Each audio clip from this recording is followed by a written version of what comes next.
Alright. Hey, today I'm going to be going over the teamfight positions for pretty much all positions that you can have a major teamfight in SMITE right now. So this is the Season 6 map, so this is going to change. There's going to be a wall here. That'll change some stuff. There's going to be some more XP camps, jungle shrine. That shouldn't change a whole lot. These haven't really changed. These positions haven't really changed over the last like 5 years. So even if these are a little outdated, these will still be relevant. So you don't really need to worry about how old this is, basically. So going over the key real quick. The red line is carry. Pink line, jungle. Blue line, mid. And then we have front tank and defensive tank. Front tanks are your more kill-hungry solos, usually. This is your, like, Hercules, Achilles, stuff like that. They're the people who dish out a lot of damage along with the CC that they carry, and are more for taking shots while doing their damage. These are usually the better people with sustain as well. While defensive tank is usually your support. It's your peel, your Geb, Capri, etc. Supports can be front tanks as well. Sobek, Xingtian, Neja. 3 examples of really good front tanks for supports. While solo laners can also be defensive tanks. I've seen Fafnir solos, I've seen Geb solos. Defensive tank in solo isn't really in right now.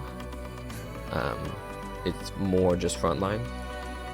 So for the sake of my discussion here, green is usually going to be solo, yellow is usually going to be support. So these are all different scenarios that I'm going to be discussing. We're going to start over here at Fire Giant Pit, okay? This is a offensive fight off of fire.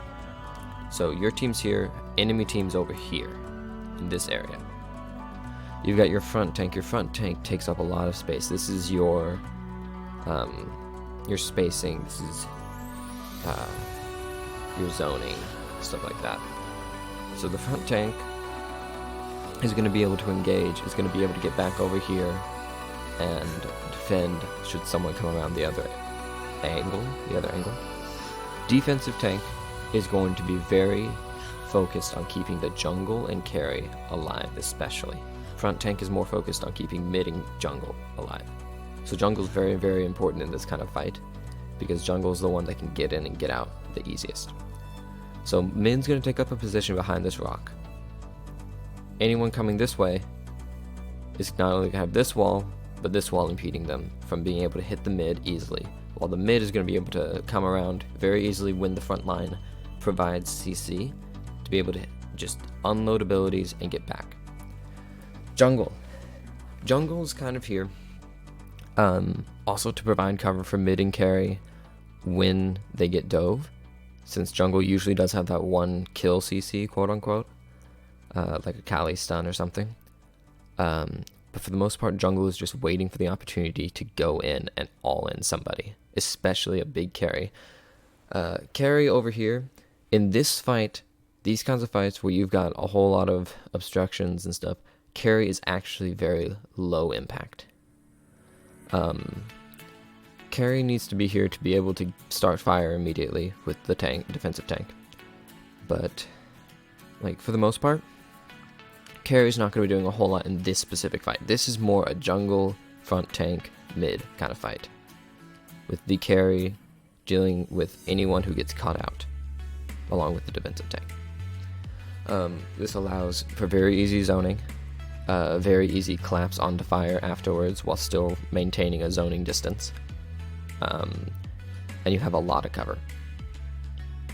The only thing with this is you do have to watch for people coming around this way, taking this kind of a pathing to get back to the mid and jungle. Front tank needs to be aware of that. Defensive tank needs to be aware of that.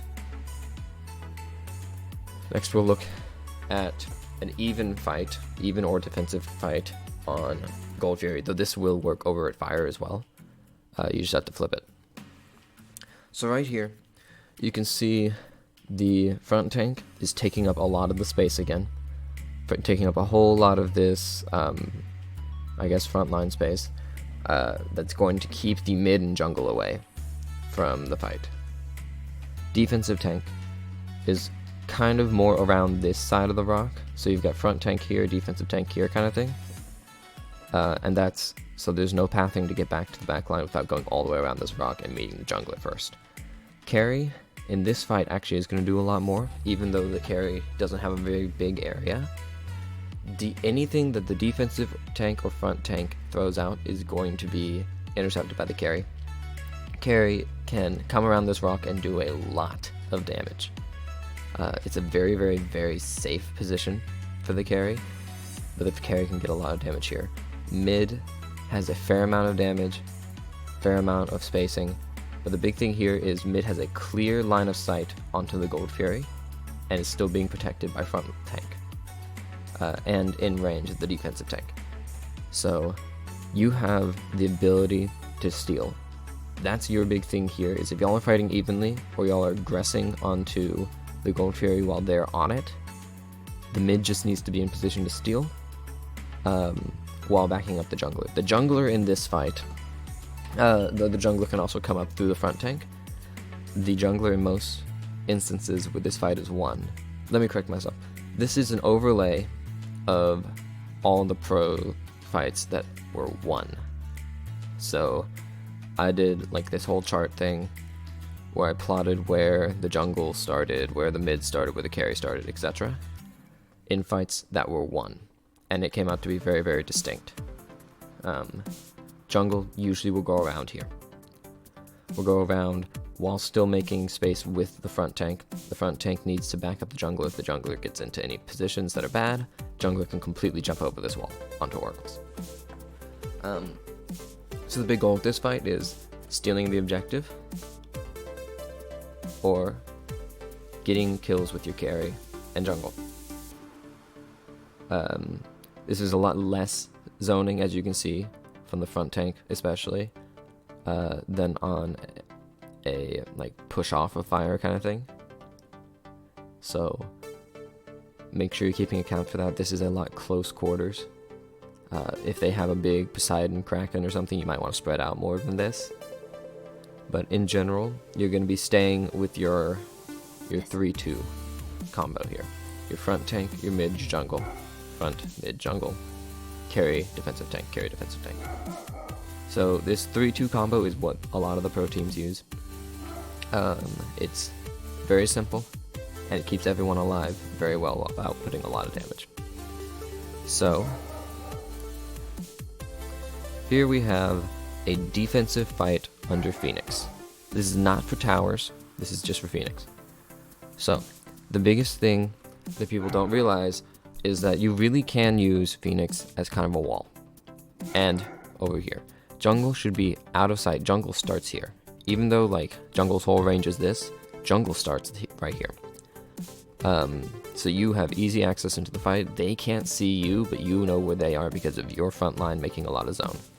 Now, in a defensive fight, your defensive tank is actually closer to the back to catch out the dives. Because on a Phoenix fight, you're not pushing in as one wave.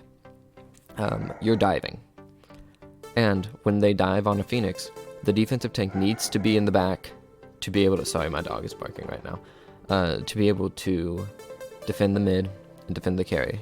Carry's job, shred anyone on or near Phoenix, and make sure that they get that tank out. If the tank happens to come on this side, tank needs to die really quickly. Mage is only aiming at whoever is diving.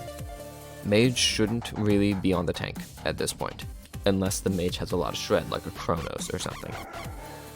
While jungle is going to be going into their backline for disrupt after the tanks engage.